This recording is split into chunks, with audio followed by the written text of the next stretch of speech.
Yes, ma'am. Okay, thank you for answering.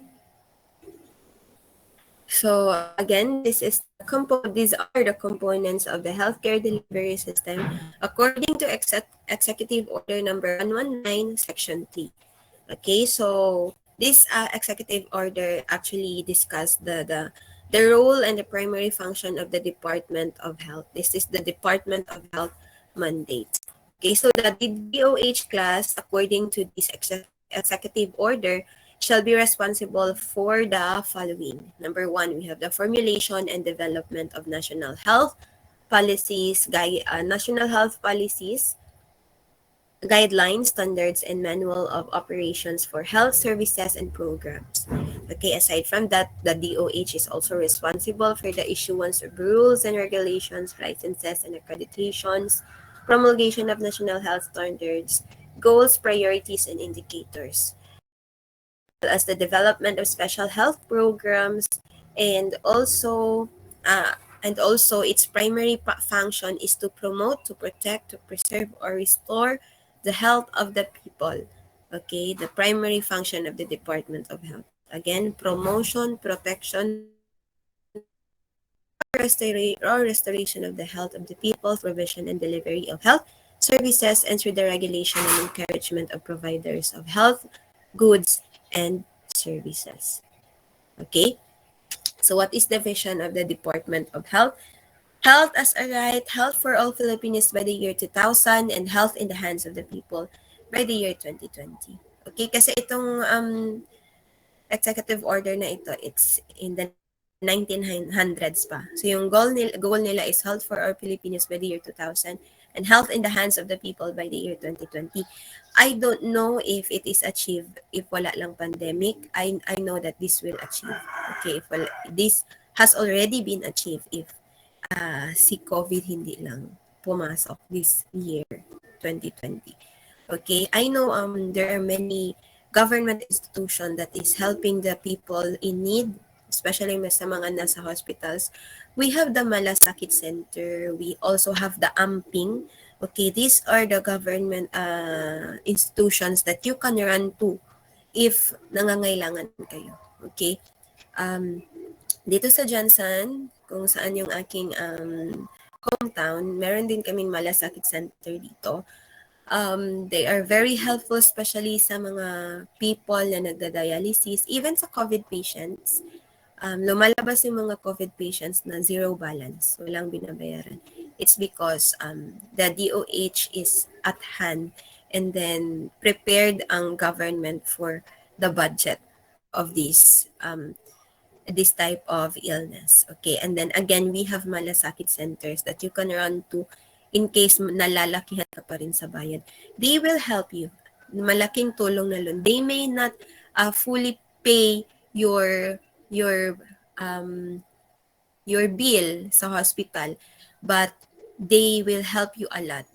Okay, malaki yung maitutulong nilang financial financial help sa inyo.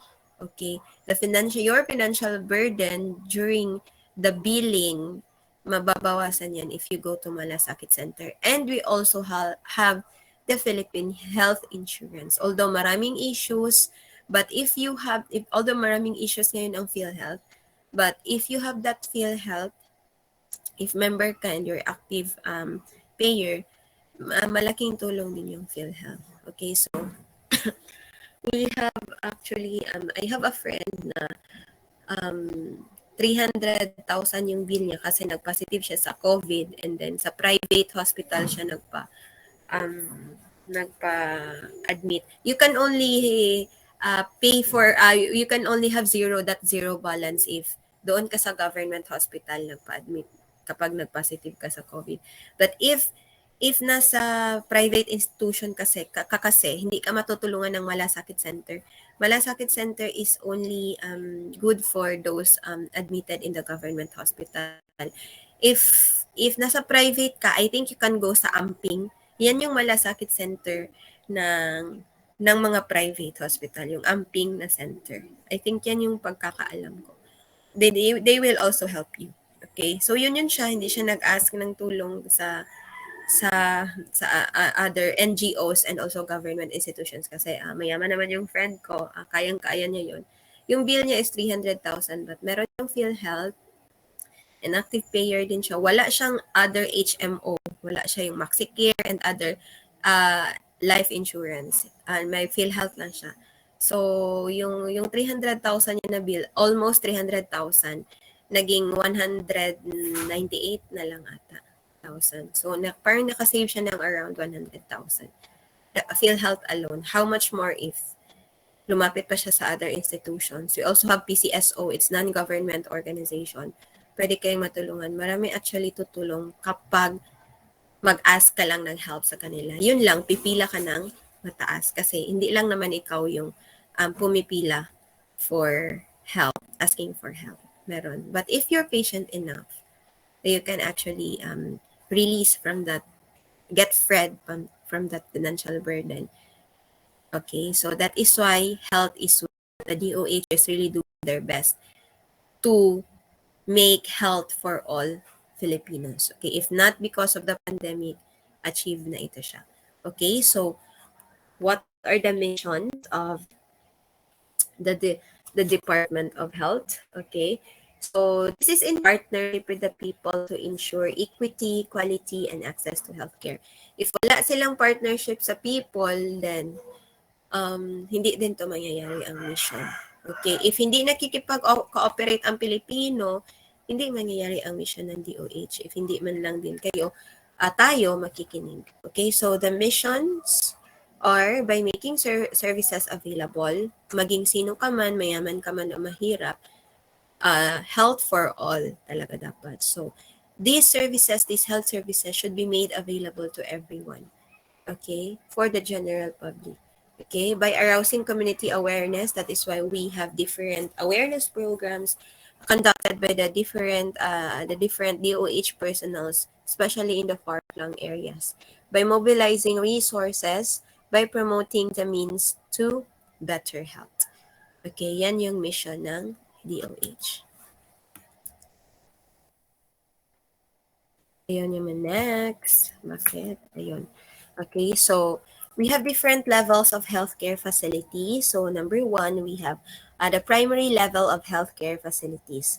Okay, so ito sila yung mga RHUs class or yung mga rural health units. Okay, their sub-centers, chest clinics, malaria eradication units, and schistosomiasis control units operated by the DOH. Okay, they are the primary level of healthcare facilities. Schistosomiasis kasi class is very prevalent in the Philippines. Okay, so especially dito sa part na Davao de Oro, Agusan, maraming daw dyan. Maraming schistosomiasis na cases. Okay, it's prevalent all around the Philippines but yung pinakamarami is dyan na part. Okay, yung mga puriculture centers, it's a primary level of healthcare facilities operated by the League of Puriculture Centers, tuberculosis clinics and hospitals of the Philippine Tuberculosis Society, yung mga nagpo-provide ng TB dots sa center. Okay, so the private clinics operated by the PMA or the Philippine Medical Association, clinics operated by the large industrial firms of their employees, community hospitals, and health centers operated by the Philippine Medicare Care Commission, and other health facilities operated by voluntary, religious, and civic groups. They are under, those institutions are under primary level of healthcare facilities. Okay? So how about the secondary level of healthcare facilities? These are smaller, non-departmentalized hospitals, including emergency and regional hospitals. Services offered to patients with symptomatic stages of disease, which require moderately specialized knowledge and technical resources of adequate treatment. Yung mga hospitals class na maliliit, okay, yung mga maliit lang ang bed capacity, okay, so tsaka yung hindi yung hospitals na merong CT scan, MRI, talaga na machines, okay, to promote health, okay? Tsaka non-departmentalized siya. When you say non-departmentalized, walang pediatric, walang geriatric, walang for cancer, it's general lang talaga. Okay, so it includes what is important key is the emergency and uh, yung mga emergency hospitals and the regional hospitals who are smaller. Okay? They are secondary level of healthcare facilities. How about those tertiary level of healthcare facilities? Those are mga sophisticated na and high technological healthcare facilities that is offered by medical centers and large hospitals. Okay? These are specialized national hospitals. Ano-ano yung mga services dito? Yung mga services dito class sa level ng tertiary sa tertiary level class, they are for those patients who are afflicted with diseases which seriously threaten their health and which require highly technical and specialized knowledge, facilities, and personnel to treat effectively. Okay, ito yung mga may terminal diseases na yung mga may cancer, may mga lupus, okay, sila yung ganito. Yung mga people na ganito, they go to tertiary level of healthcare facilities because there, the physicians are specialized for their needs. Okay? So let's proceed to the different factors that affects the various categories of health workers among countries and communities. Okay, so ito yung tatlong factors na nakakaapekto ng mga categories ng mga health workers. Okay, this is among countries and community classes. This is not just um, specific to the Philippines but other countries as well. Ito din yung mga top 3 na factors which affects the categories of healthcare. Number 1, available health manpower resources. So say for example, ito lang yung available na position as of this moment, ganitong category lang. So basically, ikaw na healthcare provider, maapektuhan din. Okay, maapektuhan yung category mo. Depende on the available health manpower resources. Okay, the local health needs and problems. Okay, different LGU class, different cities in the Philippines, meron silang may kanya-kanyang need. Depende sa kanilang population and also depende sa kanilang top 10 mortality and morbidity na diseases. Okay, so depende yan sa kanila. So, iba-iba yung need ng different cities in the Philippines. Also, political and financial feasibility, it also affects the various category of the healthcare providers. Okay, we cannot dili na nato na mapugnan because there will always be an issue of politics here. And of course, financially, naadjud na yung issue. Depende man na sa financially, that's understandable namang good class kasi the categories will really depend on the budget of the local government unit which is approved by the national government. Okay? So, yung finances na yung financial capability ng LGU, depende yan sa population din. Okay, so kung maliit ang population nyo, basically, maliit lang din yung financial budget nyo. Okay, kung ano lang din yung tama para sa population. So, kung malaking population, malaki din ang budget. Politics will always be a part of this. Naging ano na yan sa Pilipinas. Okay? Naging issue na talaga yan. Na issue na ito, naging parang normal na lang sa atin. Political and financial feasibility will actually categories of healthcare workers. Okay, so let's proceed with the three primary healthcare worker. Okay, so we have the village health workers, intermediate level health worker, and first line hospital personnel. Okay, what are those village health workers? They are also known class as the grassroots workers. Okay, the grassroots health workers. Okay, so sino-sino sila? Sila yung mga may first contact sa community and may mga initial links. Okay, they provide simple, curative, and preventive healthcare measures promoting healthy environment. So ito sila yung mga bihasa sa first aid. Okay? They also participate in activities geared towards the improvement of the socio-economic level of the community, like food production program. Also,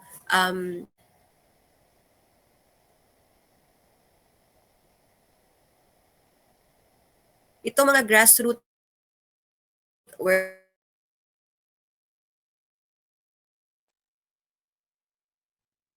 birth attendants. Okay, they are the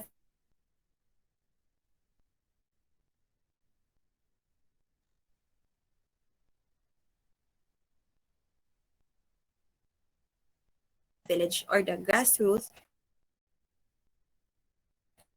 They attend to health problems beyond the competence of village workers. Kasi nga, they have the educational background na. Yung mga community health worker kasi, they learn by experience. Okay? Educational background is a background which creates an expertise in that field is not necessary for you to become a village health workers. Okay? Meron na, tuturuan lang kayo ng basic life support, yung mga first aid. But educational background is not necessarily necessary. Okay, unlike dito sa intermediate level health worker na pinag-aralan nila to ng ilang years. Okay, so again, they attend to health problems beyond the competence of village worker, and then they provide support to frontline health workers in terms of supervision, training, supplies, and services. Ito sila, examples ng intermediate level health worker are those doctors, mga medical practitioners, nurses, and midwives. Also, dito din tayo, mga pharmacists. Okay? Mga medtechs. Okay? They are under intermediate health worker. Okay, so meron kasi mga, we can actually, dito sa first line hospital personnel, pwede din tayo dito sa intermediate level of health worker. Depende kung saan ka nag-work. Kasi meron naman kasi mga nurses that are assigned in the BHUs or the barangay health units na hindi doon sa malaking hospital na trabaho, but they are being deployed in the BHUs. Okay, so that may nag-help dito sa mga village worker kasi these workers they don't have the expertise that you have as an intermediate level health worker. Okay, so may mga doctors din na under dito, yung mga doctors sa the barrios. Okay, so that are being deployed in the far-flung areas in order to take care of the people na hindi nakakapunta man lang sa hospital in their lifetime. Okay, that is why the hospital will come to them doon sa area nila, bringing this medical personnel. Okay, this team of medical personnel. Ito kasi silang tatlo ang pinaka-importante. Okay, sa mga BHUs, we have medical practitioners, nurses, and midwives. Pharmacies are also needed, but not every day. They just go there and check for the medicines. Okay, because I have a friend who is a public health pharmacist. Pumupunta siya from every month, twice a month sa mga areas na sakop niya. So, 7 ata yung areas na sakop niya in Compostela Valley. So, isa-isa niya yung pinupuntahan and malayo na talaga siya. It's Comval na.